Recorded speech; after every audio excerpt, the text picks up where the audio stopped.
Hello, everybody, and welcome to the Huddle. I'm Dustin Lead, and with me is Keith Schweigert. Week 7 of the LL football season, and we've got some big Section 2 showdowns to look at. You guys voted, and our game of the week this week is Solanco at Garden Spot. Keith, talk to us about it.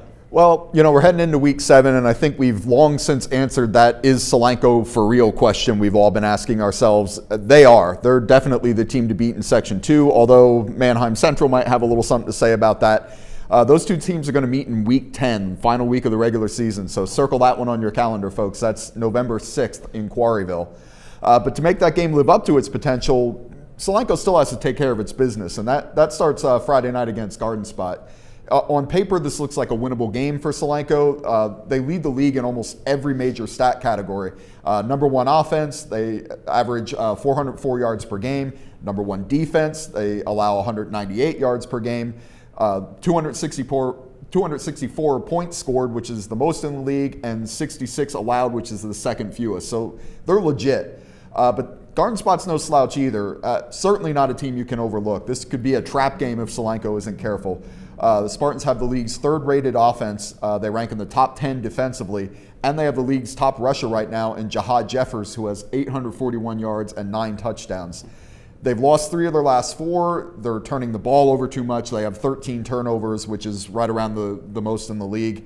They're struggling to stop the run, which is what Solanco excels at. But they're still a dangerous team, and they still can't be overlooked. And that's exactly the message that Solanco coach Tony Cox had for his team when I spoke to him earlier this week. Their running back's really good. The quarterback, who's a sophomore, has done a great job this season. Defensively, they like to fly around a lot. They're very aggressive, very physical team. We're going to have to really be smart about what we do offensively and defensively. We have to make sure we stay focused all during this week of practice. Garden Spot's a great team. We're not looking over anybody. It's always a challenge to keep kids focused, especially when you're having success. But Coach has done a great job of keeping kids really keyed into what we're doing at practice. Our practices are very intense.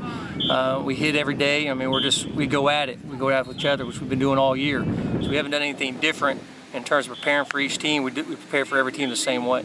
It could be a trap game for Solanco, but as the coach said, they need to stay focused in this big matchup. And another one we're looking at in Section 2 is Mannheim Central and LS. Keith, take it away. Well, these teams are both trying to keep up with Solanco in Section 2 in the title race. Mannheim Central is currently tied for first place with the Mules, while LS is a game behind. They lost to Solanco back in week 4.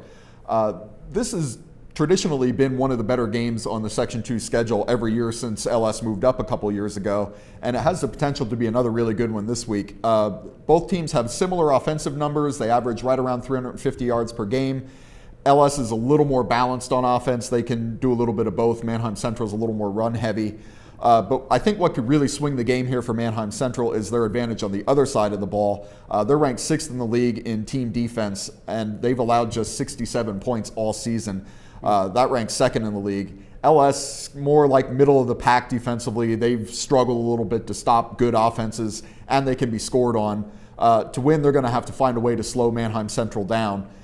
Think it could be a really good game. I'm leaning Barons just because of their advantages defensively, but it should be a really good one. Awesome.